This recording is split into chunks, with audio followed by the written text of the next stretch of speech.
Hey everybody, Swab here. Today we're going to take a look at another of the Shadow Brimstone game supplement packs. This one is one that came with the Shadows of Brimstone Adventures Kickstarter if you got it, or you can pick it up through their web store. And this is Odin's Wrath. It's a bunch of Norseland's encounters to flesh out the Gates of Valhalla expansion, or core box rather. First off, we got our card supplement. There's 2 of the Troll Sign, 2 of the Roman Ghost, and then 1 of everything else. And all of these, of course, have the Norseland's encounters back. First off, you have 2 of the Troll Sign. These ones are an agility test of 4+, and if you're successful, you get some XP. And if you don't, you have to fight some trolls, D3 number of trolls, and add an enemy trait to them, of course. And then a little bonus, if you do pass, if you roll a 6, you get to draw some scavenge cards. So there's 2 of these. Roaming Ghosts, another straightforward encounter.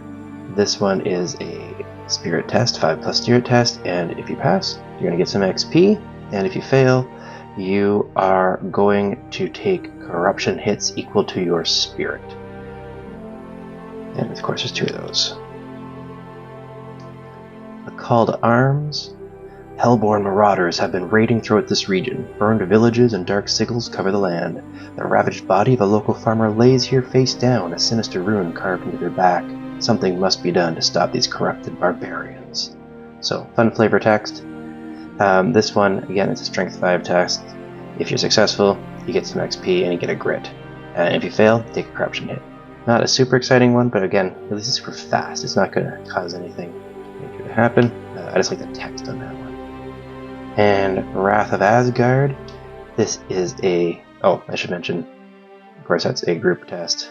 You know, you're a random one. Cunning 5+ test for the Wrath of Asgard. You're going to gain some XP, and then you get to look at the top 3 cards of any threat deck.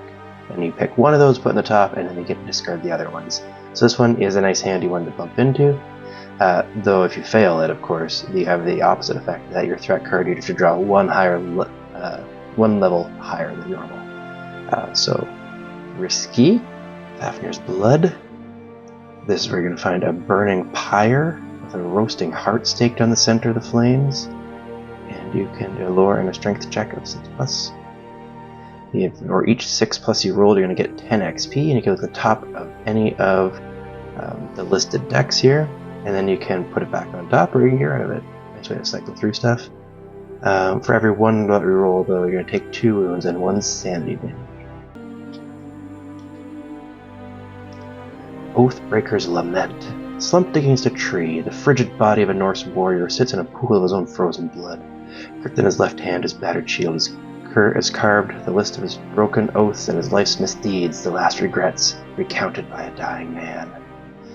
So this one here, luck test, and you have to roll equal to or higher the current number of corruption points you have, and you can reflect on your own mortality if you're successful, gaining some XP and remove corruption. Although if you're failed, you're also haunted by your own misdeeds, and you're going to take sanity and corruption. You're going to have issues dealing with sanity corruption. -2 to sanity, -1 to corruption resistance for the remainder of the adventure. This one, I think the flavor text and the consequences are fun. Dragon Gold.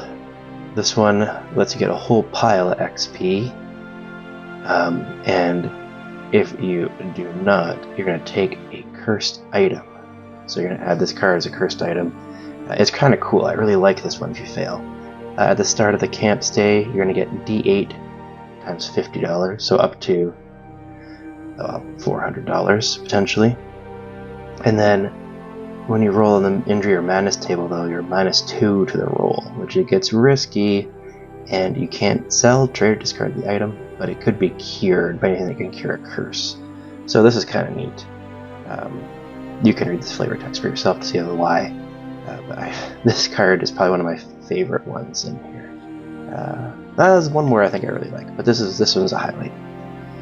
Betrayal of Greed, a 6+ spirit test, and getting 20 XP if you manage to pass, and if you fail, you're going to attack your friends, and every other hero is going to take 2 hits that do 2 damage for each gear and artifact card they have, because you want their stuff.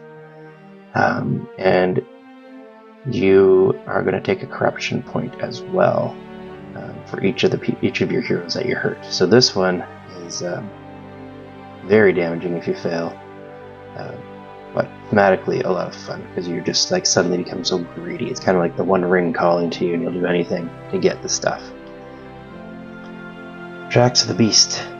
This is a fun one. Pressed into the snow here at a set of massive clawed tracks made of a beast of terrible size. Examining them closer, they appear to be quite fresh, and you can choose to either track the beast or go around the beast. And I am not going to read those. If you don't want to spoil them for yourselves, don't read them either. Because sometimes it's fun. I find these choose ones to have someone's not holding the card to pick which of the options to do.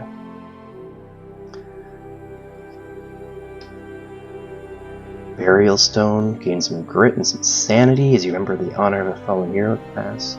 If you fail, you are going to... Does anything bad happen to you? Oh, discard all ability tokens you have, because you're so disheartened that another heroic warrior has fallen.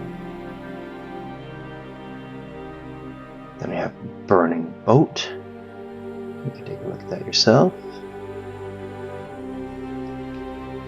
Raven's Warning. A black raven sits perched atop a twisted and broken branch. Tilting its head, it caws 3 times before taking flight, circling you overhead. Is this a sinister omen or a warning from the gods? So if you're successful, you're going to get 25 XP on this Lore 6 Plus test, and you can take a look at the Darkness deck or any of the threat decks and pick one, put on the top, and get rid of the rest. And if you fail, this is a big deal, you're going to move the Darkness marker D3 spaces forward. You're not heeding their warning if you fail. You're going to rush into deeper problems. And Death walks these woods, the last card in the pack. Staring out through the frozen trees, a cold stillness grips you. Black shapes shift from shadow to shadow as the darkness advances towards your position. There is death here that does not sleep. If you're successful in this one, you're going to gain some XP and heal some sanity as you stand firm against the darkness. If you failed, you're going to move the darkness marker 1 step forward on the depth tract. I like the flavor text of this one. Indifferent to the ability, but a lot of these ones, at least they play really quick, these little encounters. Are all very thematic to the place, which is you'd expect from something from Shadows of Brimstone. So there you have it, Azure Wrath, Norseland encounters, and now maybe you can decide if this is one that you want to pick up for yourself. Alright, thanks for watching, have a great day. And I don't usually mention this, but do subscribe if you'd like to see more of these, because I will be doing more packs in the future.